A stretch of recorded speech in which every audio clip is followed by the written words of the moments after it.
दर्शकवृन्द, नेपालमा एउटा यस्तो मन्दिर छ जहाँ भगवानको शिलामा पसिना आएको खबर फैलियो भने मानिसहरू उत्सुक मात्रै हुँदैनन्, अब के हुन लाग्यो भनेर सोच्न थाल्छन्। यो हो दोलखाको प्रसिद्ध भीमसेन मन्दिर। दर्शकवृन्द, आज हामी यहाँहरूलाई त्यही प्रसिद्ध भीमसेन मन्दिरको दर्शन गराउँदैछौँ। दोलखा बजारको ऐतिहासिक क्षेत्रमा रहेको यो मन्दिर भीमसेन अर्थात् भीमेश्वर देवताप्रतिको आस्थाको महत्त्वपूर्ण केन्द्र हो। यसको इतिहास निकै पुरानो मानिन्छ। मन्दिरको प्राचीनताको प्रमाणका रूपमा सन् 1611 को शिलालेखमा मन्दिरको जीर्णोद्धार सम्बन्धी उल्लेख छ। तर दोलखा भीमसेनको कथा त्यतिमै सकिँदैन।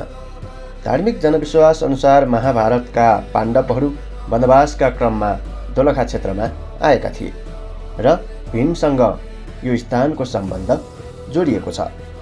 यही कारणले यहाँ भीमसेनलाई विशेष श्रद्धाका साथ पूजा गरिन्छ। तर दोलखा भीमसेनलाई अरू मन्दिरभन्दा फरक बनाउने कुरा के हो त? मन्दिरभित्र सामान्य मानव आकृतिको ठुलो मूर्ति छैन।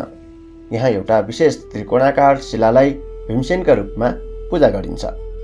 स्थानीय धार्मिक परम्परा अनुसार यही शिलालाई बिहान भीमसेन, दिनमा महादेव र साँझ नारायणको स्वरूपमा पूजा गर्ने विश्वास छ। अब आउँछ सबैभन्दा रोचक कुरा, के भीमसेनलाई पसिना आउँछ? हो, यही कुरा दोलखा भीमसेनलाई नेपालभर चर्चित बनाउने प्रमुख कारणमध्ये एक हो। कहिलेकाहीँ शिलाको सतहमा पानीका थोपा देखिन्छन्। भक्तजनहरू यसलाई भीमसेनलाई पसिना आएको मान्छन् र जनविश्वास अझै रोचक छ।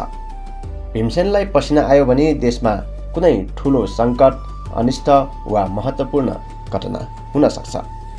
इतिहासका विभिन्न कालखण्डमा भीमसेनको शिलामा पसिना आएको घटनालाई भूकम्प, राजनीतिक परिवर्तन तथा अन्य ठुला घटनाहरूसँग जोडेर चर्चा गर्ने गरिएको छ। यही कारणले जब शिलामा पसिना देखिएको खबर फैलिन्छ, मानिसहरूको ध्यान तुरुन्तै दोलखातर्फ जान्छ। तर के यो साँच्चै भविष्यको सङ्केत हो? विज्ञानले भने यस्तो घटनालाई भविष्यवाणीका रूपमा प्रमाणित गरेको छैन। तापक्रम, आर्द्रता, ढुङ्गाको प्रकृति र वातावरणका कारण पनि शिलाको सतहमा चिस्यान देखिन सक्छ। त्यसैले यहाँ विश्वास र वैज्ञानिक व्याख्या दुवैलाई छुट्टा छुट्टै बुझ्नुपर्छ। दोलखा भीमसेनको अर्को महत्त्वपूर्ण पक्ष भनेको व्यापारसँगको सम्बन्ध। नेपालका धेरै व्यापारी तथा व्यवसायीहरूले भीमसेनलाई व्यापार व्यवसाय र समृद्धिका देवताको रूपमा श्रद्धा गर्ने गर्दछन्। त्यसैले आफ्नो व्यवसाय राम्रो होस्, आर्थिक प्रगति होस् र मनोकामना पुरा होस् भनेर यहाँ पूजा गर्न आउनेहरूको सङ्ख्या ठुलो हुन्छ।